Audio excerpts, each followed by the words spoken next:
El reciente hundimiento de la reforma laboral en nuestro país, pero principalmente la convocatoria realizada por el presidente Gustavo Petro para que sean los colombianos los que a través de la votación decidan si están de acuerdo o no tanto con la reforma laboral como con la reforma a la salud a través de una consulta popular, pues ha levantado todo tipo de reacciones, principalmente en la oposición.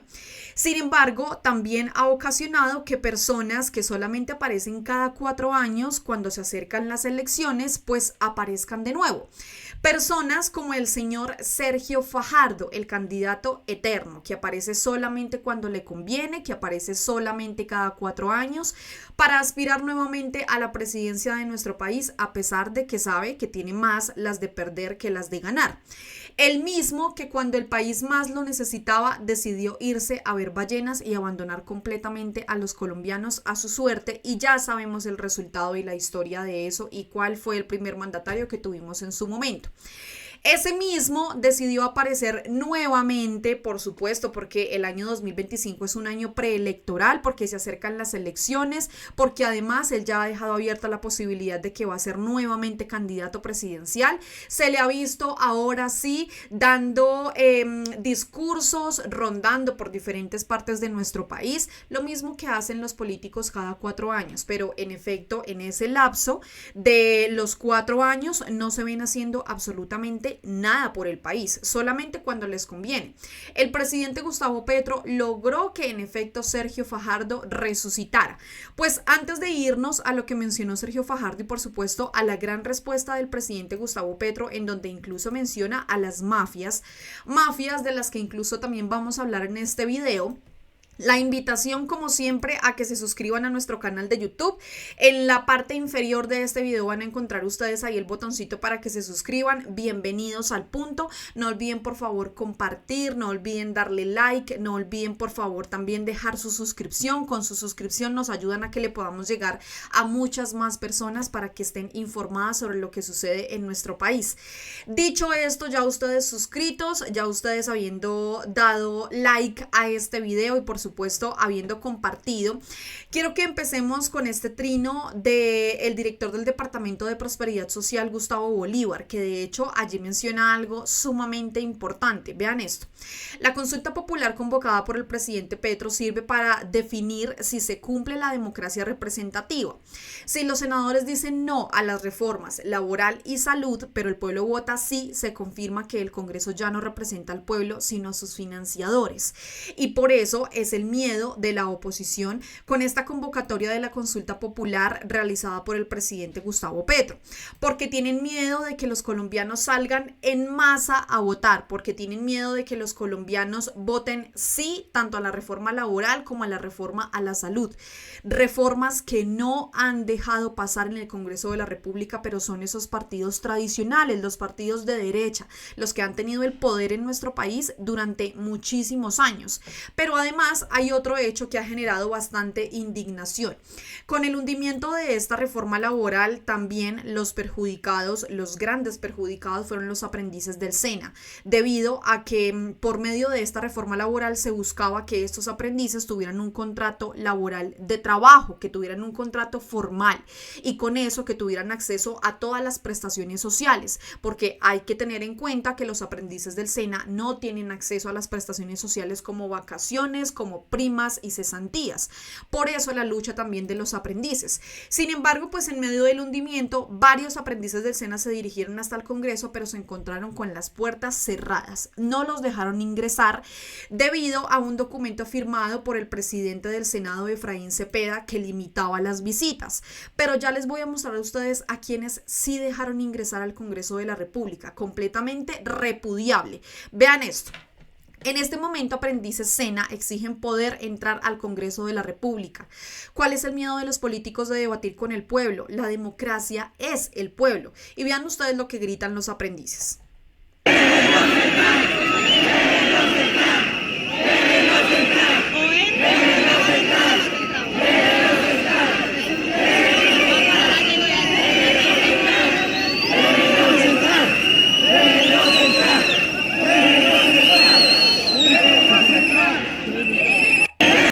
Déjennos entrar ingresar y queremos entrar, es lo que gritan los aprendices del SENA.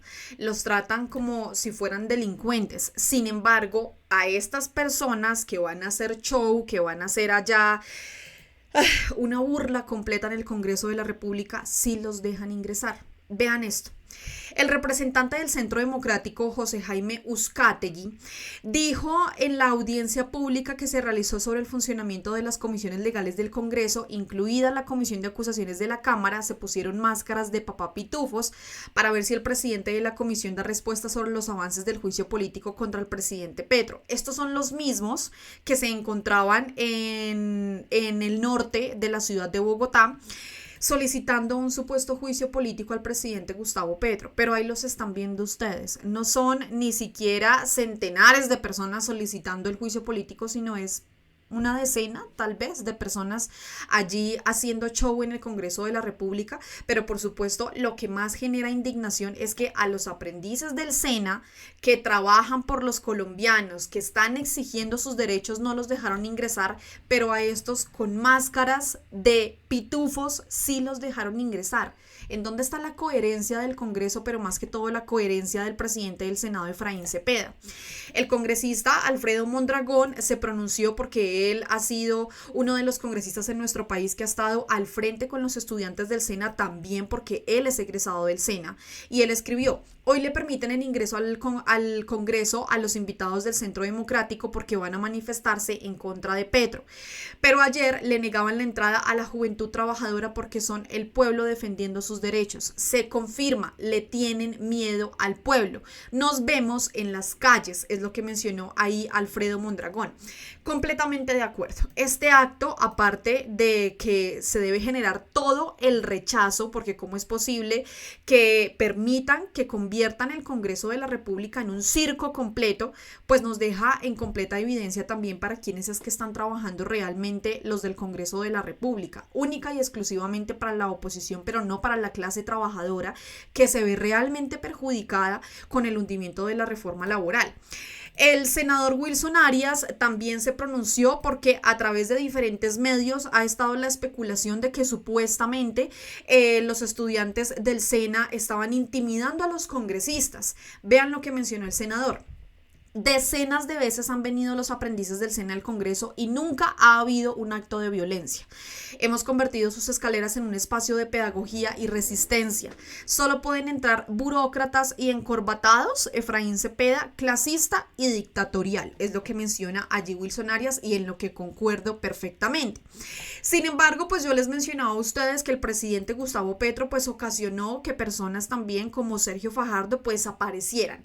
Personas que nunca aparecen, ahí sí aparecen en tiempos preelectorales y posiblemente electorales. El presidente pues en su momento, el pasado 11 de marzo, pues habló de que iba a convocar a esta consulta popular, pero que adicionalmente le hacía la invitación a los colombianos para que salieran a las calles a exigir sus derechos. Quiero que recordemos el mensaje del presidente Gustavo Petro. El gobierno nacional va a convocar una consulta popular para decidir sobre la reforma laboral y sobre la reforma a la salud en Colombia. Que sea el pueblo el que decida. Las leyes determinan cómo se convoca y qué tiempos tienen para hacer una consulta popular. Vuelve a pasar por el Senado, pero ya en una comisión no de 8, sino de su plenaria.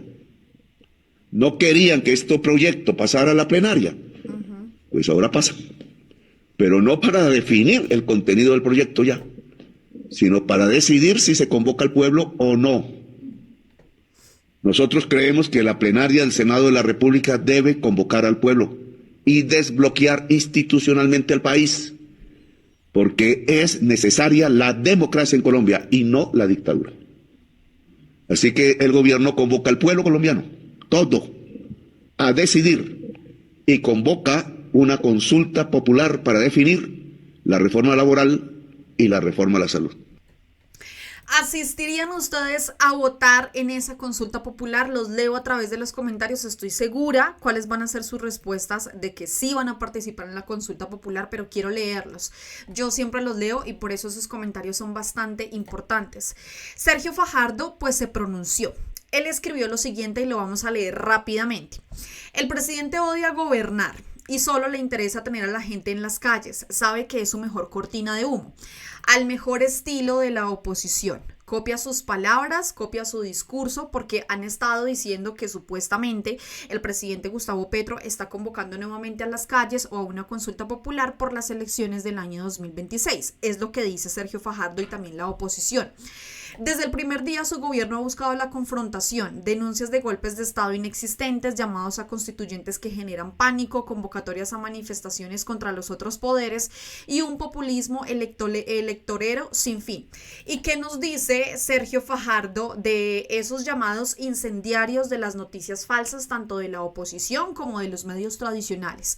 Porque el año pasado, o mejor dicho, desde que el presidente Gustavo Petro tomó posesión del poder, hemos estado inundados de noticias completamente falsas por parte de la oposición y por parte de los medios tradicionales, pero eso sí no es incendiario para Sergio Fajardo, para nada. Él posiblemente sí está de acuerdo con eso y de eso ni siquiera se ha pronunciado ni ha dicho nada. El debate sobre las reformas debe ser serio y riguroso. Sí, por supuesto, debate que no se dio en el Congreso de la República y que por eso 8 congresistas, 8 senadores decidieron hundirla sin ni siquiera debatir, sin ni siquiera votar, simplemente archivar. Condiciones que el gobierno y muchos congresistas no han podido cumplir. Intentaron imponerlas de todas las formas posibles. Nombraron ministro a Benedetti creyendo que su mermelada lo lograría, pero no fue así. El cambio inicia derrotando la corrupción con otra política. Lo que Colombia necesita es concertación y voluntad de construcción. Activan la confrontación porque saben que el cambio fracasó. Una lástima porque la reforma laboral tenía aspectos positivos y necesarios, que en medio de la radicalización no se concretarán. El único mecanismo factible para mejorar la vida de los pacientes, los trabajadores y todas y todos los colombianos es el diálogo. La consulta popular es inviable, tiene fines electorales y solo llevará a más frustración. Ok, Sergio Fajardo dice que todo se va a lograr con diálogo. El mismo diálogo que él no ha querido tener con el presidente Gustavo Petro, pero que sí lo ha tenido con Álvaro Uribe Vélez. ¿Ven ustedes cómo son de sectarios y oportunistas estos políticos en nuestro país? Pero vean ustedes la respuesta del presidente Gustavo Petro. Has olvidado lo básico, Sergio. El buen gobierno gobierna con el pueblo, no con la mafia. Nunca olvides eso, fue lo que le mencionó el presidente Gustavo Petro. Y ustedes dirán, pero mafias, ¿cuáles mafias? Observen ustedes esto y quiero que lo recordemos. Esta nota es de marzo del año 2022. Vamos a hablar de Gustavo Villegas, el personaje oscuro que une a Fico y a Fajardo, porque después salen los fajardistas o los de supuesto centro a decir que Fajardo en ningún momento tuvo vínculos con personas cuestionadas o con personajes oscuros, como lo menciona aquí Caracol Radio. Vean esto y vamos a leer esta nota supremamente rápida. Villegas fue secretario de gobierno en la alcaldía de Sergio Fajardo y secretario de seguridad en la alcaldía de Federico Gutiérrez. Hay un común denominador entre Federico Gutiérrez y Sergio Fajardo. Su mano derecha en sus alcaldías fue el mismo Gustavo Villegas, capturado por ser colaborador principal de la oficina de Envigado y condenado a 33 meses de prisión luego de llegar a un preacuerdo con la fiscalía. Villegas fue capturado el 4 de julio de 2017 mientras se desempeñaba como secretario de Seguridad de Federico Gutiérrez desde el 1 de enero de 2016. En el extenso expediente judicial queda claro que Villegas negociaba con los combos para bajar los homicidios y los hurtos y ayudarle así al alcalde Gutiérrez en los operativos que organizaba para ir tras ladrones y asesinos. Según la fiscalía, era un trabajo mancomunado entre la alcaldía de Federico Gutiérrez y la oficina de Envigado para mostrar resultados.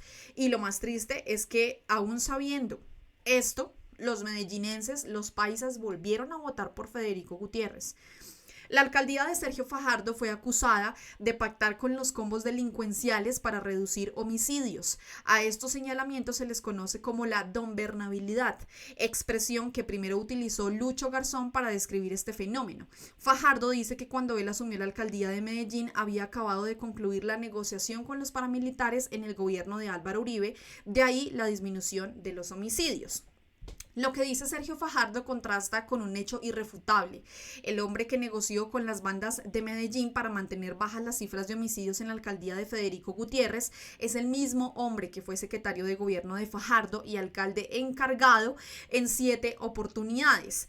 Es una coincidencia muy llamativa, pues Villegas ocupó el mismo cargo en las dos administraciones porque en la alcaldía de Fajardo no existía la Secretaría de Seguridad, sino que esas funciones las tenía el secretario de gobierno. Es decir, todo concuerda con que en efecto, tanto en la alcaldía de Sergio Fajardo como en la alcaldía de Federico Gutiérrez, este hombre hacía de las suyas con la supuesta seguridad en Medellín. Gustavo Villegas ha estado en todas las administraciones de Medellín en los últimos 32 años. El 1 de junio de 1990, a sus 35 años, fue nombrado secretario de Hacienda por el alcalde Luis Alfredo Ramos, hoy condenado por parapolítica. Luego, en 1993, fue nombrado gerente de la fábrica de licores de Antioquia por el gobernador de ese departamento, Juan Gómez Martínez. Ahí estuvo hasta 1994 y reapareció en el gobierno de Andrés Pastrana como miembro del equipo negociador con el ELN. Es decir, el señor hacía pactos con grupos y aún así fue nombrado parte del equipo negociador con el ELN en el gobierno de Andrés Pastrana, bastante paradójico. Comenzando su mandato el 1 de enero de 2024, Sergio Fajardo nombró a Gustavo Villegas como director del programa de paz y reconciliación de la alcaldía de Medellín, que atendió a los desmovilizados del bloque Cacique Nutibara de las Autodefensas Unidas de Colombia, Luego fue nombrado secretario de gobierno el 16 de agosto de 2006 hasta que Fajardo terminó su periodo el 31 de diciembre de 2007. Vamos a dejarlo hasta ahí, pero queda completamente claro las posibles mafias a las que el presidente Gustavo Petro se está refiriendo y que además pues hay otras de las cuales no estamos hablando aquí, ¿no? Y que claramente pues son necesarias. Quiero ir finalizando este video con ¿cómo le podríamos llamar? Como con esta reacción que en algún momento realizó Sergio Fajardo sobre la reunión que tuvo con Álvaro Uribe Vélez. Vean esto. Volvemos con otro Fajardo responde. Estoy conversando con muchos líderes de distintas orillas. ¿Saben a qué me reúno? A escuchar, a entender diferentes miradas. Este país tiene que aprender a dialogar de verdad. Aquí les dejo mi respuesta. Sin embargo, pues además, él dice que se reúne con diferentes personas para entender cómo piensan, para saber qué hacen, porque todo tiene que ser con diálogo, pero no ha sido capaz de reunirse con el presidente Gustavo Petro. Escuchen esto porque además respondió a uno de mis comentarios. Vean esto, por favor. Me reuní con Álvaro Uribe y voy a responder algunos de los comentarios que me llegaron. La honorable senadora Isabel Zuleta, siempre lo dije y lo repito, Fajardo es uribista, ahí los tienen los que se creen de centro. Entonces, ¿el señor presidente Gustavo Petro es también uribista? El honorable congresista Alejo Toro dice: ¿dónde queda el centro? Al fondo a la derecha. Jaja. Alejo, te comparto la lista de todas las personas con las que me he reunido. No me reuní con Papá Pitufo, no me reuní con Benedetti, pero además, ¿sabe una cosa? El que nada debe, nada teme. Stephanie Ostios me dice lo siguiente: no justifico el nombramiento de Benedetti, pero por favor, Sergio Fajardo, tuviste una reunión con Álvaro Uribe que en este momento está en juicio por 3 presuntos delitos. No seas tan cínico en la vida. Mire, yo me he reunido con muchas personas. De nuevo, recuerde la lista. ¿Y sabe a qué me reúno? A escuchar diferentes miradas, a entender cómo piensan. Y este país tiene que aprender a conversar, pero no de mentiritas como habitualmente hacen. No tiene precio lo que yo hago. Nunca lo ha tenido. Tenga la certeza, Stephanie. Esa es la respuesta de Sergio Fajardo frente a esa reunión que sostuvo con Álvaro Uribe Vélez. ¿Cómo lo ven ustedes? Los quiero leer en los comentarios. Se reúne con absolutamente todos los de la oposición, pero con los de gobierno poco o nada. A todos muchísimas gracias por llegar hasta esta parte del video. No olviden por favor dejar sus comentarios aquí abajito en la cajita de los comentarios. Los leo a todos. Gracias por compartir, por suscribirse, por darle like a este video, por seguirnos a través de nuestras redes sociales y como siempre nos vemos y nos escuchamos en otro video aquí en Al Punto. Chao a todos.